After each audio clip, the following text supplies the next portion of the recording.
Hello everyone, and welcome to Real Life of Animals. Tonight we're diving into the wild side of reality, a place where the forest never sleeps, where shadows move on their own, and where real encounters with terrifying creatures have left people shaken forever. What you're about to hear is not fiction. These are stories born from the deepest parts of the wilderness, and the unlucky people who came face to face with what lives there. Let's step into the darkness together. Story 1. The Wolves of Blackwater Ridge. The Blackwater Ridge ran for nearly 50 miles through one of the most remote forest systems in the western United States. The ridge was a jagged, wind-cut series of cliffs, valleys, and abandoned logging roads that hadn't been maintained since the late 1970s. Rangers rarely patrolled the deeper sections anymore. Too much land, too little staff, and too many ways to die out there. In November of 2014, a seasonal ranger, whose name we'll call Evan Lowell, was assigned to monitor the upper ridge after multiple reports of unusual animal activity. Campers claimed to hear howls at night that didn't sound like wolves. Hunters said something was stalking them at unnatural distances. One hiker even reported seeing a wolf standing on two legs, though the report was dismissed as panic and exhaustion. But Evan took it seriously. He had grown up near the ridge and he knew the forest well enough to understand one thing. Wolves don't intimidate this region. Something else does. Day 1, the first signs. Evan hiked into the ridge at sunrise carrying only his radio, a field kit, and his old bolt-action rifle. The trail was silent, too silent for November. No chickadees, no ravens, no elk movement. Even the wind felt wrong, hugging close to the ground instead of sweeping through the treetops. 2 hours into the hike, he found the first carcass, a fully grown mule deer, throat torn out, ribcage cracked open like a crushed can. But there were no tracks, no drag marks, no sign of feeding. It was as if the deer had simply been dropped there. Evan radioed it in, but the dispatcher brushed it off. Wolves or a cougar, document it and move on. But wolves didn't kill like this. Cougars didn't leave bodies untouched. Still, he continued deeper. Nightfall, the howls. Evan camped near an old fire lookout tower halfway up the ridge. The moon hung thin above the tree line, barely illuminating the clearing. Around 1:14 a.m., he awoke to a series of howls rolling across the valley, long, warbling, rising in pitch like something mimicking wolves rather than being one of them. Then he heard footsteps, not animal footfalls, not padded paws, two-legged, heavy, slow, circling the camp. Evan slipped his hand toward his rifle, but the footsteps stopped immediately. Like whatever was out there knew what a rifle was. For 3 minutes, nothing moved. Then something exhaled right behind the tent. A deep, guttural, wet breath. Evan held his breath, finger on the trigger. But whatever it was, just walked away. Day 2, the tracks.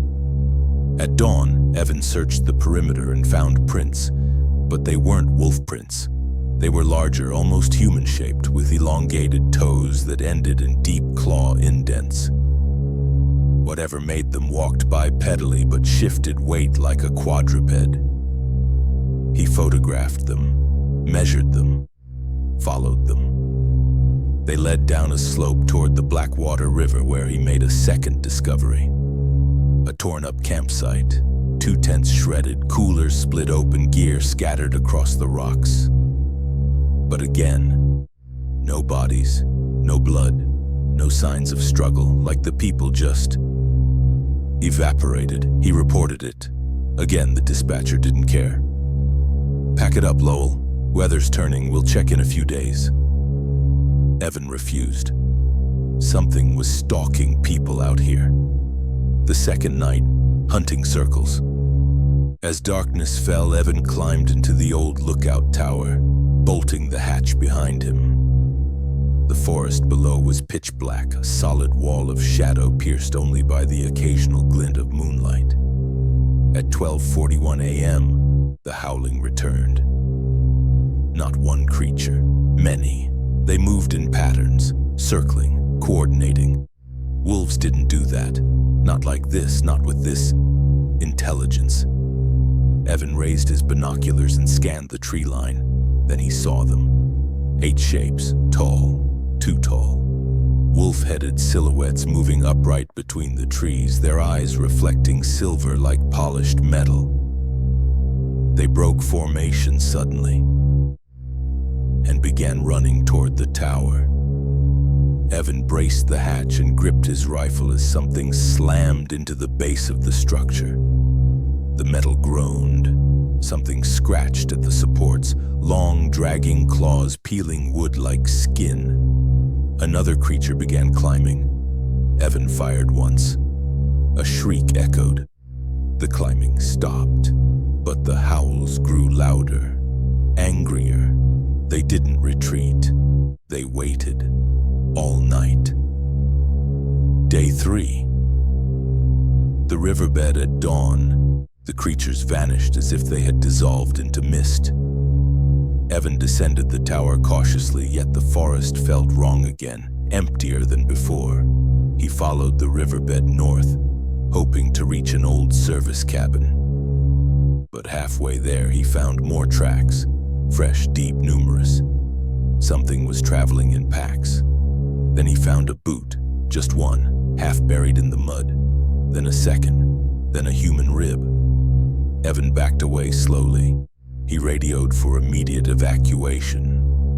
But the radio only returned static, then a low growling voice whispering something that sounded disturbingly like his name.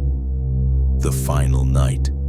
Missing nobody knows for certain what happened that night. What is known comes from the final radio transmission recorded at 2:17 a.m., found later by search teams. They're hunting in formation. They're surrounding the cabin. This isn't wolves. This isn't... Screeching, snarling, wood splintering, a final gunshot, then silence. When rangers arrived 2 days later, the cabin was torn apart, the walls shredded, the bed smashed. Evan Lowell's notebook was found near the door, pages soaked by rain. There was no blood, no body, no tracks, just a deep claw mark carved into the floorboards, almost ceremonial. Run. To this day, Blackwater Ridge remains mostly unpatrolled. Campers report strange howls on foggy nights and shadows moving between the trees far too tall to be wolves. Some believe Evan is still out there, running, hiding, or worse, becoming part of the pack. Story 2. The Silver Howl Logging Camp Massacre. Silver Howl Valley was a forgotten pocket of wilderness tucked between 2 mountain ranges that almost no one visited anymore. The valley had once hosted a thriving 1940s logging operation, but the industry died. The roads collapsed and the forest took everything back. By 1996, only a small group of private loggers, 4 men and 1 woman, worked the far end of the valley. Their goal was to salvage old-growth blowdown and sell the lumber privately. It was supposed to be easy, simple money. But people in the nearby towns had a different name for the place, the valley that hears you, because every time someone entered, the wolves came closer. Arrival, the first warning. The crew, who we'll name Darren, Clay, Max, Jordan, and Elise, arrived during the first week of October. The air was cutting cold, the kind that made your breath hang like smoke. Everything felt still, as if the forest was listening, watching. On the very first night, they built a fire and unloaded equipment. The moment chains rattled and metal clanged, a howl rose from the tree line. Not a typical wolf howl. Longer, trembling, echoing through the valley walls until it almost sounded human. Clay, the oldest of the crew, froze. "Wolves don't come this close," he muttered. "Not on the first night." But the others brushed it off. Wolves happened. This was their territory. They continued working. Day 1, the forest changes. The crew found their first problem at dawn. One of their ATVs had been flipped over during the night. Not pushed, not knocked. Flipped, resting on its handlebars. The ground around it was covered in prints, but not wolf prints. They were larger than any canid in North America, longer, wider. Some prints had only 2 impressions, like something walked upright briefly before dropping to all fours. Darren told everyone to keep quiet about it. They were far from civilization. Work had to continue. But the forest grew stranger. The birds never sang. The wind only moved in one direction, toward them. Every few minutes, someone swore they saw a shape shift between the trees. Still, they continued. Nightfall, circles in the dirt. Elise was preparing dinner when she noticed something glinting near the woodpile. At first, she thought it was a piece of metal, but when she got closer, she saw carved stones arranged in a perfect circle. Symbols etched into each surface. Jordan found a second circle near the tent. Max found a third behind an old stump. 8 circles in total, all perfectly measured, all facing the forest. When the crew gathered together, the howls began again, this time from every direction at once. Distant, then closer, then impossibly close. Something paced just beyond the light of their lanterns, large enough that they could hear its breathing. Deep, low, furious. Day 2. The trees start. Watching the next morning, the crew discovered claw marks on their equipment shed. 6 deep gouges that ran from roof to floor, cutting through solid wood. Max measured the height. Whatever made them was 9 feet tall. Jordan wanted to leave immediately. Darren refused. He said the job would bankrupt them if they quit now. But Elise noticed something worse. Some of the trees had been stripped of bark in long vertical lines. Not bite marks, not claw marks. Fingers, human-shaped, dragging downward, as if something enormous had scraped its hands along the trunks while watching their camp.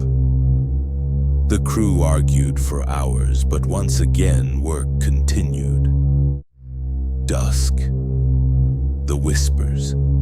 As they loaded timber into the trailer, Jordan heard something whisper his name. Not shouted, not called, whispered right beside his ear. He dropped the rope and scanned the forest. Nothing there. But when he turned back to the others, all 4 were staring at him wide-eyed. "Did you hear that?" Elise asked. Before Jordan could answer, something knocked over a full stack of logs, hundreds of pounds, sending them crashing across the ground. No wind, no animal, no explanation. Clay finally admitted the truth. "I've worked these forests 40 years, he said. "Wolves don't act like this, nothing acts like this." Night came fast. Night 2. The attack begins. The crew barricaded themselves inside the main cabin. Darren armed himself with a shotgun. Max carried a fire axe. The wolves, or whatever they were, stayed silent for the first 2 hours. Then came the thumping. Slow, rhythmic. Something walking on 2 legs around the cabin perimeter. Elise peeked through the window, and that was when she saw it. A silhouette nearly 10 feet tall, wolf-headed, long arms dragging at its sides, shoulders too wide for any natural animal. It stood motionless, staring at the cabin. Then another shape appeared beside it, then a third, all silent, all facing the cabin directly. Max panicked and fired through the window. The blast echoed through the trees. The shapes scattered, but not away. Up, into the treetops. Wolves couldn't do that. Nothing should have been able to do that. The hours after midnight. Between midnight and 3 a.m., the cabin was attacked repeatedly. Scratching along the walls, heavy footsteps on the roof, something pressing its weight against the door. Each time the shotgun fired, the creatures retreated only a few steps. They were studying them, testing them, learning. When silence finally fell, it was worse than the noise. Day 3, the disappearance. At first light, Darren opened the door cautiously. Clay was gone, not dragged, not taken violently. His footprints simply walked into the forest and ended. Just ended, half a mile in, like he'd been lifted into the air. Max wanted to run down the mountain immediately. Elise agreed. Jordan refused to leave without Clay. Darren made the final call. "We're leaving at dusk. One last search. Then we go." That was the mistake. The final hours. The valley that hears you at sunset. The forest became impossibly quiet. The stillness felt alive, pressing against their skin like invisible hands. As the crew packed gear, Elise suddenly stopped. "Listen," she whispered. From the valley floor came the distant sound of howling. But not one wolf, not 10, dozens. Then the howls shifted, breaking apart, forming something almost like words. Darren realized what they were saying, mimicking their voices, their screams from the night before, their names. Then the tree line moved, not the branches, the shadows themselves. Figures stepped out, tall, massive, dozens of them. The forest floor shook as they approached in formation, shoulders rolling like soldiers marching. Darren fired. Max swung the axe. Jordan screamed Elise's name as something dragged her backward into the dark. The flashlight beam caught only a glimpse, a wolf-shaped head with human-shaped eyes. Max went next. Something struck him with such force he flew into a cedar trunk and never moved again. Jordan ran into the forest blindly. He was never found. Darren made it 50 yards before the creatures surrounded him, moving faster than anything alive should. His body was located 2 months later, but the condition of the remains was sealed by authorities. Only one detail leaked. His throat had been torn out, but the heart was missing entirely. Epilogue. The valley remains. Silent Silver Howl Valley was closed to the public within weeks. Official records claimed heavy predator activity, but locals knew the truth. The valley was claimed, owned, ruled. Campers who trespass at night often report seeing eyes in the tree line, 6 feet off the ground, then 8, then 10. Sometimes they hear whispering, sometimes they hear their own names. And sometimes after the howls begin, they never come back. Story 3. The Wolves of Bitterroot Canyon. They say Bitterroot Canyon in western Montana is one of the most beautiful stretches of wilderness in America. Towering pines, cold rivers, untouched cliffs. But if you ask the old ranch families who still live there, they'll tell you a different truth. Beauty doesn't mean safety, not here. Not where the wolves walk like men. For decades, hikers, hunters, and loggers have reported strange encounters in the canyon. Sightings that don't match any known behavior of ordinary wolves. Most people shrug them off as superstition, but not Caleb Morgan, a 55-year-old hunting guide with 30 years in the Bitterroot backcountry. His story is one he never told publicly. Not until he left Montana for good. The first signs. In late October, Caleb was guiding two brothers, Kyle and Andrew, on a 3-day elk hunt deep in the canyon. Snow hadn't fully settled yet, but the temperature had dropped enough that the nights were silent and brittle. Perfect hunting conditions. Or so Caleb thought. On the first night, while the three of them ate by the fire, Caleb noticed something unsettling. The forest wasn't making any noise at all. No owls, no wind, no insects, just the crackle of fire. Then, a long, low howl echoed across the canyon. Kyle looked up. Andrew froze mid-chew. Caleb listened carefully. It wasn't just a wolf howl, it was too long, too controlled. Almost like a voice forcing itself into the shape of a howl. He tried to dismiss it. Wolves were common here, but something in his gut twisted uncomfortably. Tracks that weren't right. The next morning before sunrise, Caleb left the tent to check the perimeter of the campsite. Fresh wolf tracks circled the tents, nothing unusual, except for one disturbing detail. The paw prints were spaced far wider apart than any wolf's gait should be, as if whatever made them was taller, heavier, moving with long, deliberate strides. He didn't tell the brothers. Something watching. Later that afternoon, Caleb set up a vantage point overlooking a valley. While the brothers watched for elk, he scanned the tree line with binoculars. That's when he saw it. A wolf, massive, far larger than normal, standing perfectly still between two pines. Its fur was black as soot, but its posture, its height, it shouldn't have been possible. Caleb lowered the binoculars, looked again. The wolf was gone. Then the forest around them started to shift.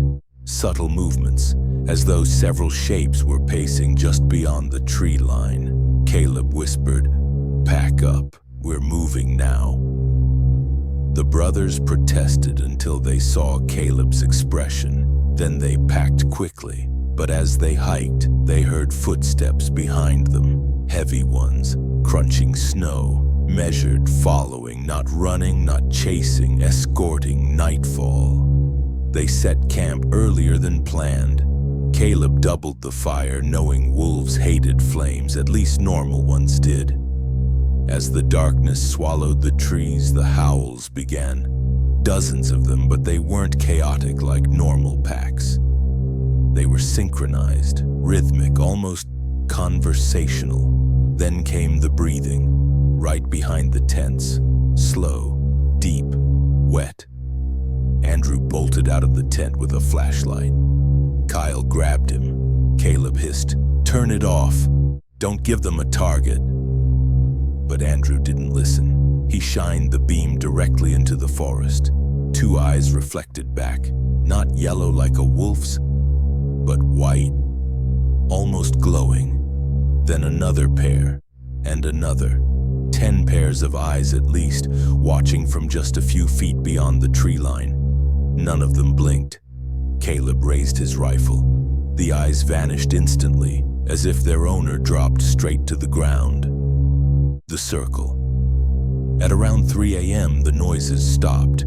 Total silence again. Then the snow started falling.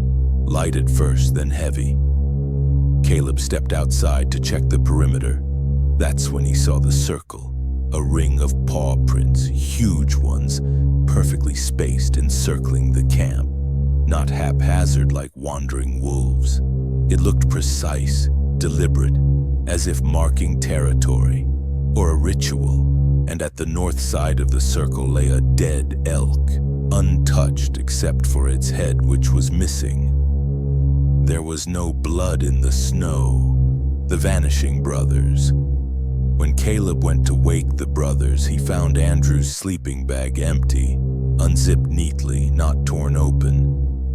Kyle's was still closed, but he wasn't inside either. Their gear was untouched. Boots still there, guns still there. They didn't walk off, they didn't run, they simply vanished.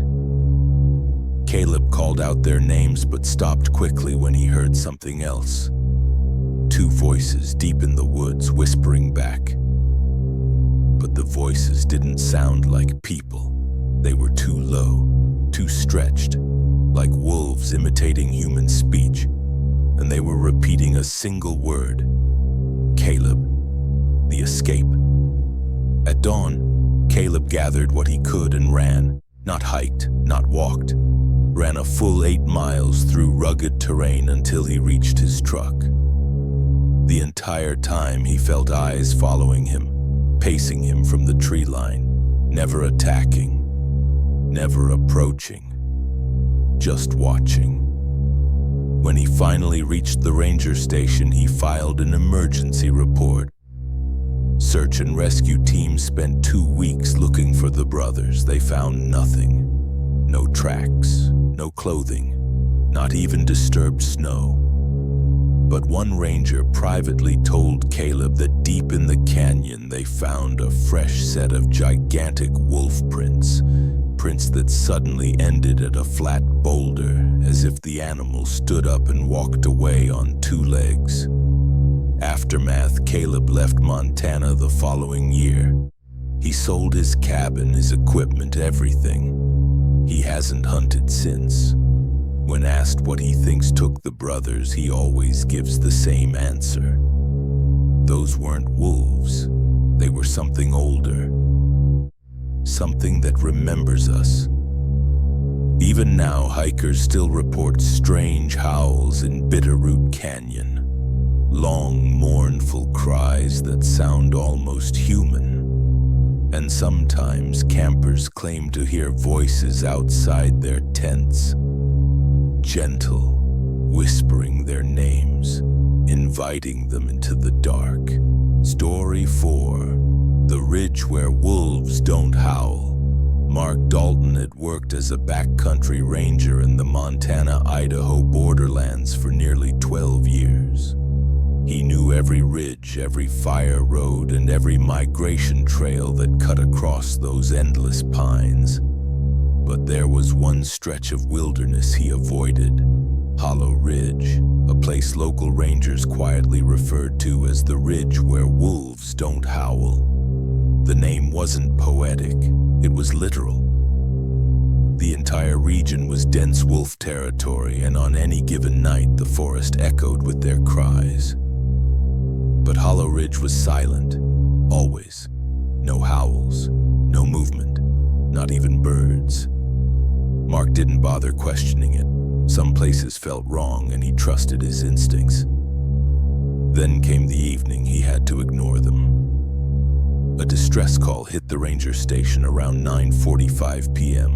A mining surveyor named Alan Pierce had failed to check in.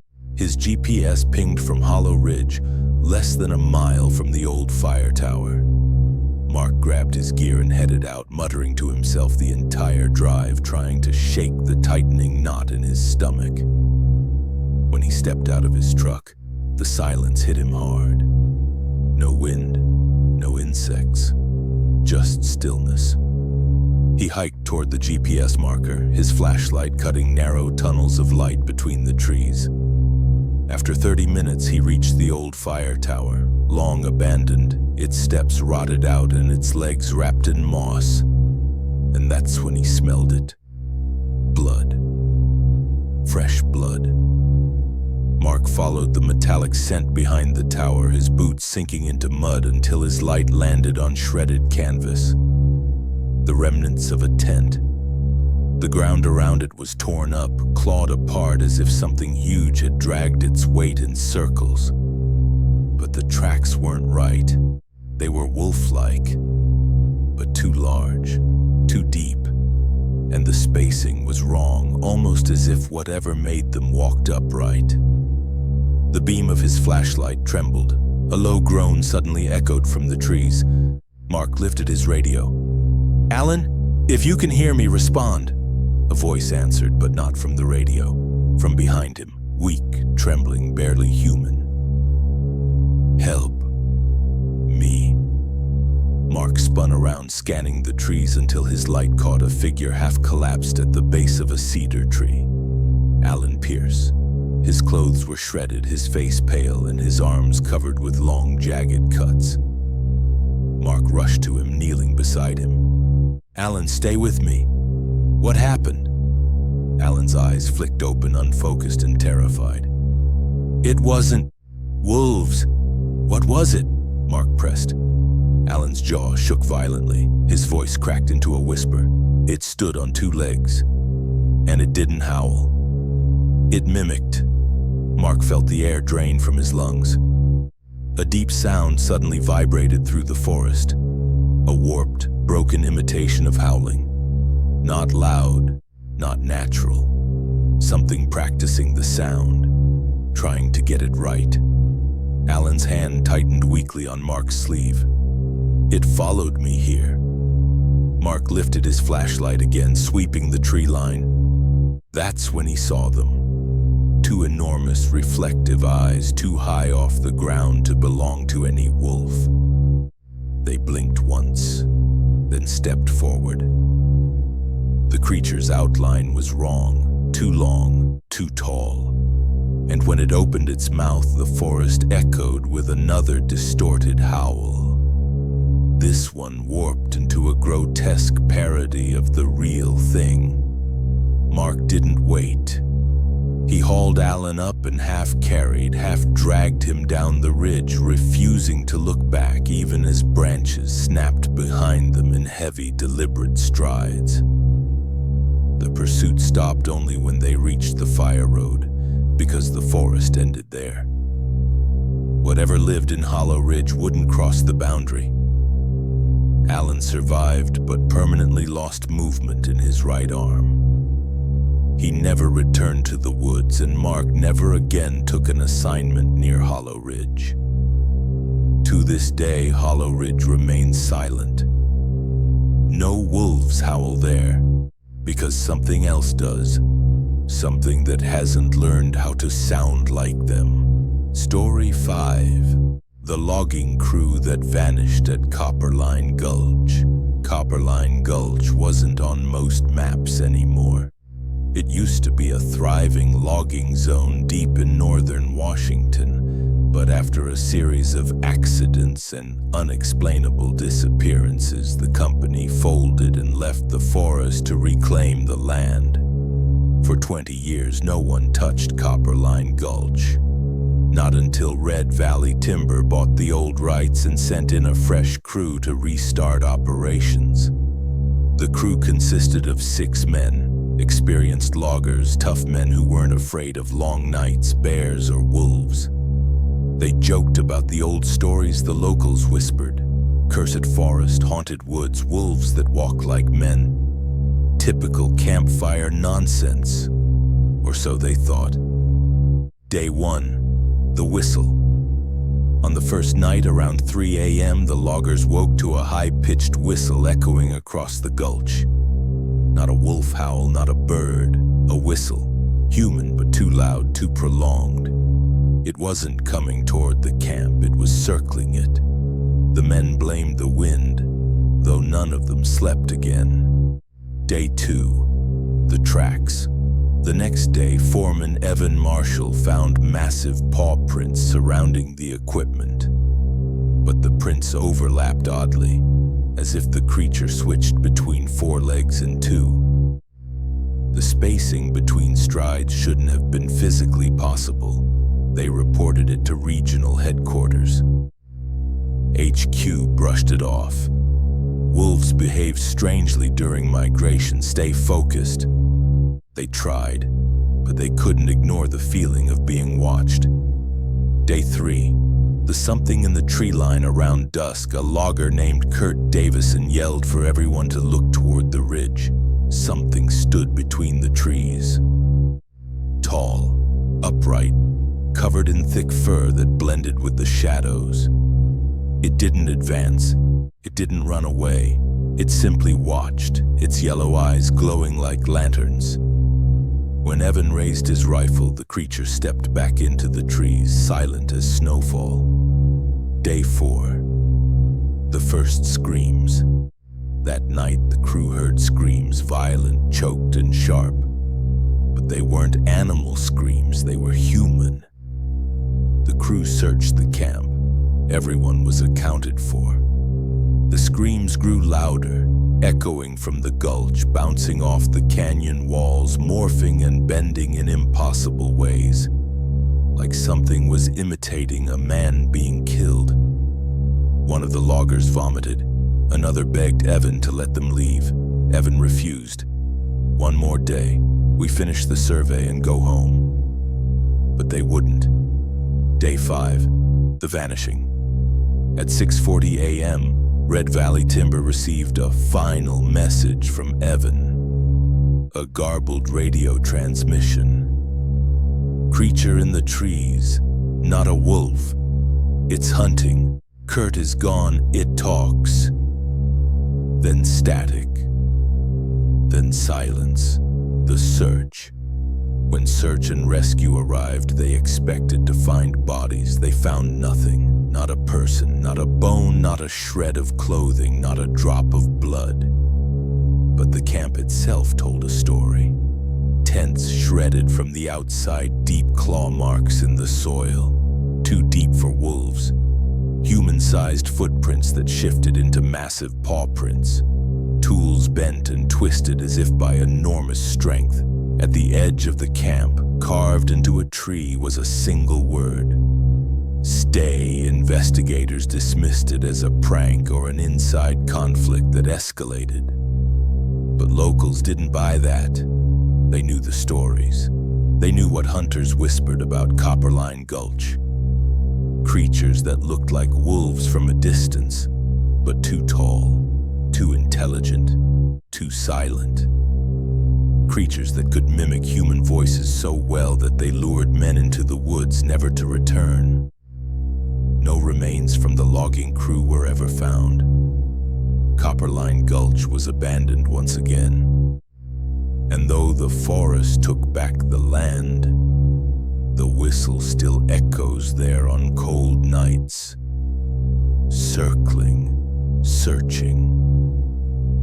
The same way it did the night the loggers disappeared. Story 6. The Wolf at Raven's Notch. Lookout Raven's Notch was the loneliest fire lookout in all of Idaho.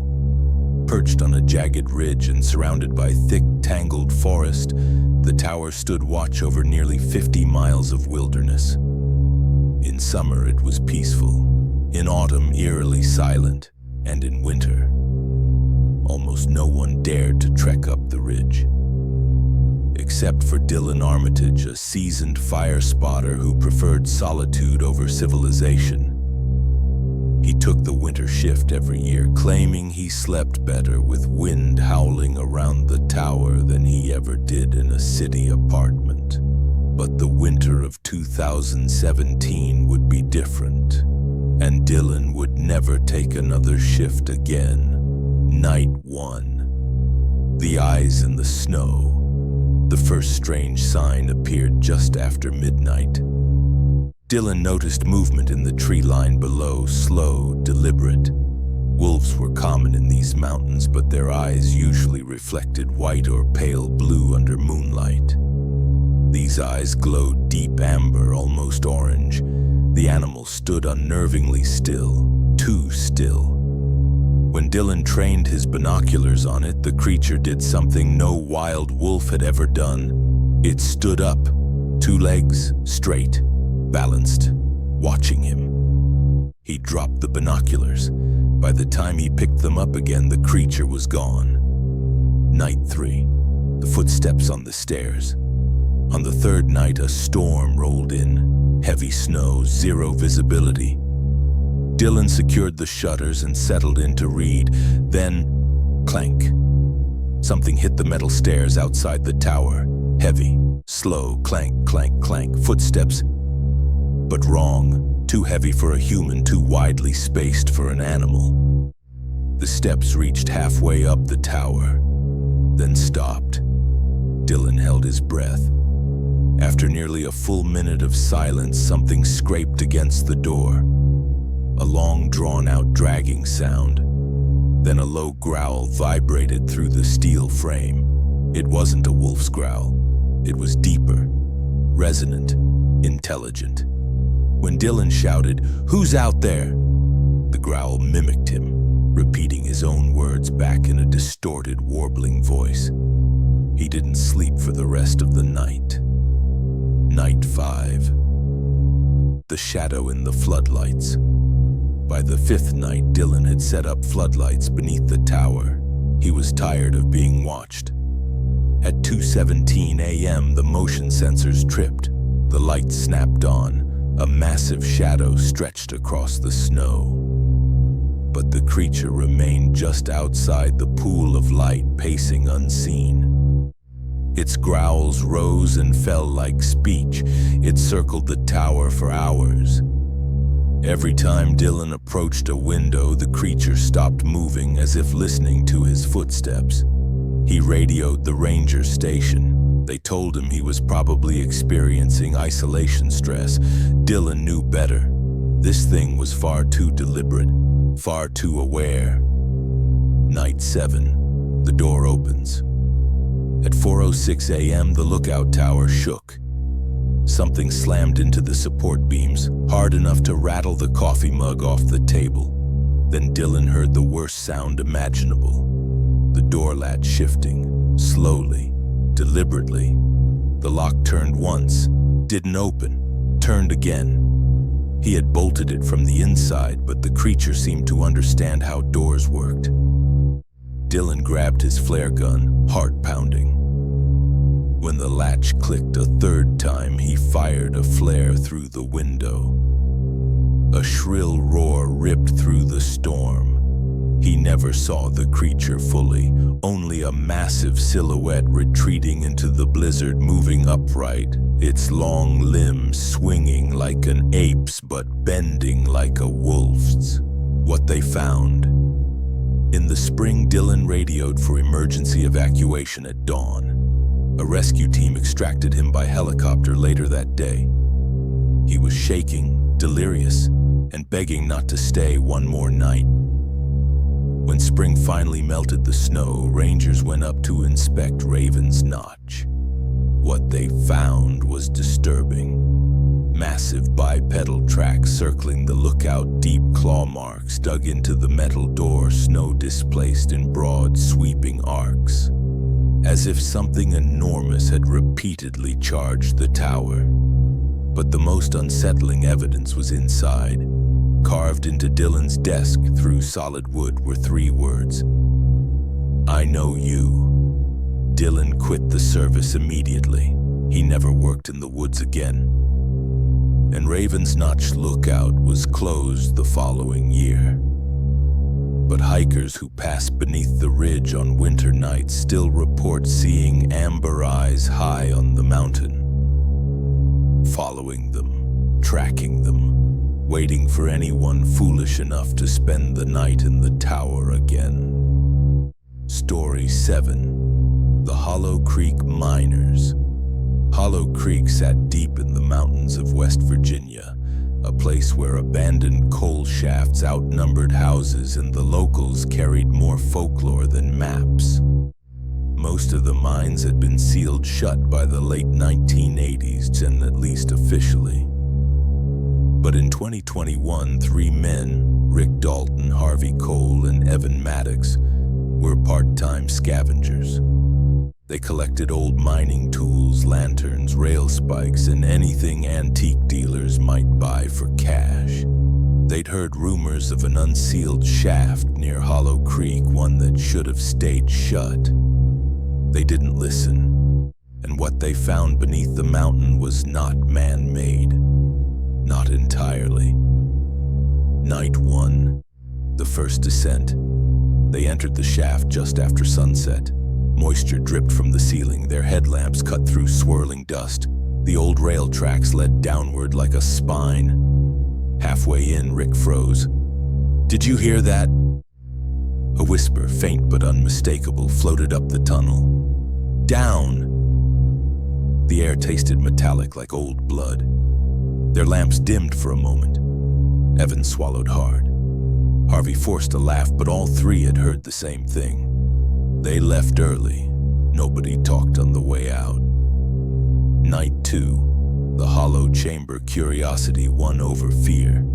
They returned the next night with better lights and fresh batteries. About 300 feet in, Rick noticed a false wall. A crude wooden frame someone had hammered decades ago into the rock. Behind it, a narrow passage sloped sharply downward. The deeper they went, the smoother the rock became. Not natural. Carved. They entered a circular chamber, 30 feet wide, ceiling domed like a primitive cathedral. At the center stood a stone altar engraved with looping symbols, twisting serpentine shapes with human-like faces at their ends. Harvey ran his fingers across one. Something hit the rock from the inside as if trying to punch out. The entire chamber pulsed with the impact. Dust fell from the ceiling. They bolted out of the shaft, stumbled into the night air, and didn't stop running until they reached the truck. Night 3, the scratched gear. The third night, they returned determined to document the chamber. But when Rick grabbed his pack, he felt something tear at his fingertips.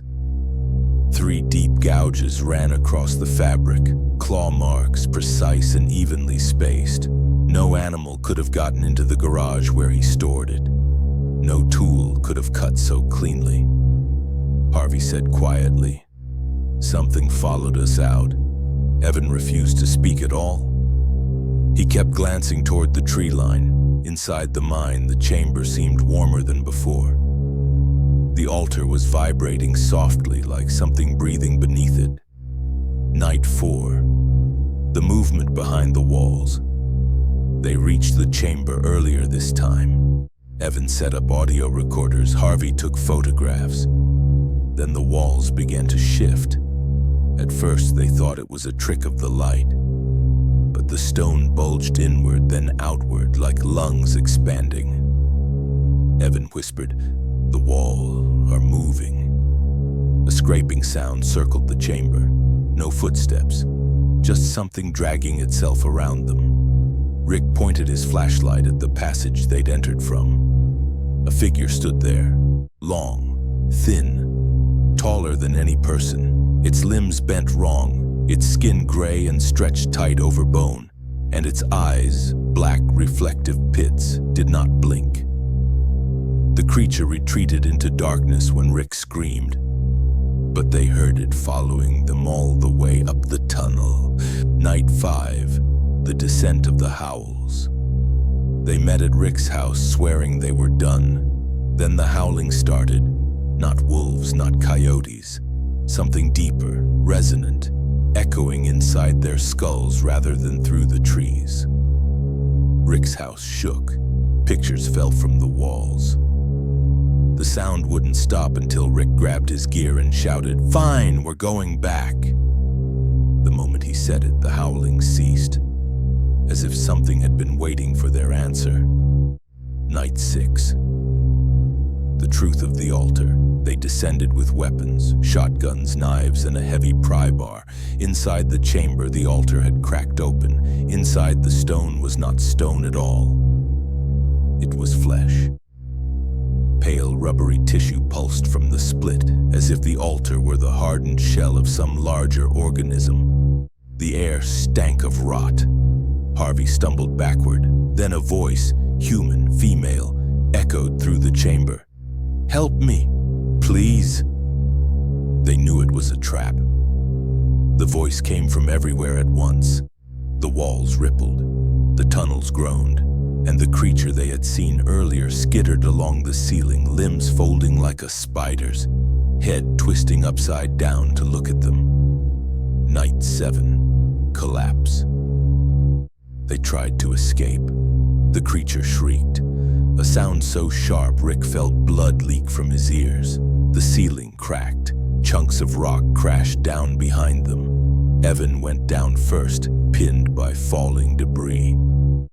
He screamed for help, but the creature dragged him into a side tunnel before the others could reach him. Harvey fired both barrels of his shotgun into the dark. Something hit him with impossible force and sent him flying into the wall. He didn't get up again. Rick ran alone, sprinting toward the entrance. Behind him, the tunnel buckled like something massive was crawling beneath the floor. He burst into the night. The entire shaft collapsed in seconds, rocks folding inward like a throat swallowing. And from deep underground came one final whisper. Down. What survived rescue teams arrived the next morning. They found no sign of Evan or Harvey. Only deep gouges in the fallen rock, as if something tried to claw its way out, not in. Rick left West Virginia that same week and never returned to the mountains. But in Hollow Creek, hikers still report hearing voices near the collapsed shaft. Voices that beckon, "Come down, please help." And sometimes when the fog is thick, they see long, thin shadows moving beneath the earth, waiting for the tunnels to open again. Story 8. The door that doesn't stay closed. Deep inside the forgotten stretch of Blackwater Ridge, where the trees swallow all daylight and the fog never lifts, there is a cabin most hikers never notice, unless it wants them to.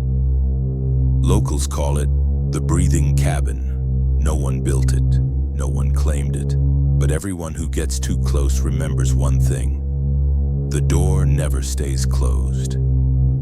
In the autumn of 1994, two wildlife researchers, Mara Ellison and Lewis Crane, were on a week-long field study tracking migration patterns.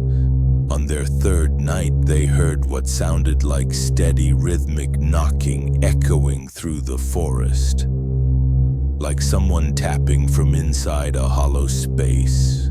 When they followed the sound, they found the cabin. The door was cracked open 2 fingers wide. Cold air leaked out like the place was exhaling. Lewis pushed the door shut. It clicked. A moment of silence. Then it creaked open again, slowly, deliberately, as if something on the other side wanted them to look inside. They chose to enter. The inside was wrong. The cabin was empty. No furniture, no tools, nothing human. Yet the floorboards were warm, as if someone had been walking across them moments earlier. Cobwebs hung from the ceiling, thick and unmoving, but the air was ice cold. Then Mara noticed something carved into the far wall, the letters deep and uneven, as if scratched by trembling hands. "Don't close the door." Dust covered everything except a single area on the floor leading to the doorway. A trail of prints too long to be human, almost dragging. Lewis insisted on sealing the door again. When he tried, something pushed back, first gently, then harder, then with intent. The hinges rattled, the wood bent. The entire cabin seemed to inhale sharply. Mara pulled Lewis away, but he stared at the door like something behind it was speaking directly to him, words only he could hear. His breathing grew shallow, his eyes unfocused. When she finally forced him outside, Lewis whispered, "It doesn't want to come through unless the door is closed." They fled the forest that night, but Lewis was never the same. He stopped sleeping, stopped talking, and one morning Mara found him staring at a wall in their research cabin, carving the same message again and again. "Don't close the door."